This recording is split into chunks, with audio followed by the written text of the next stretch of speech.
तनिको बुझाला बाबू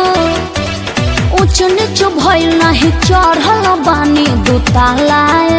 बाबू अरे चिड़िया चोरी तर हमारा न तनिको बुझाला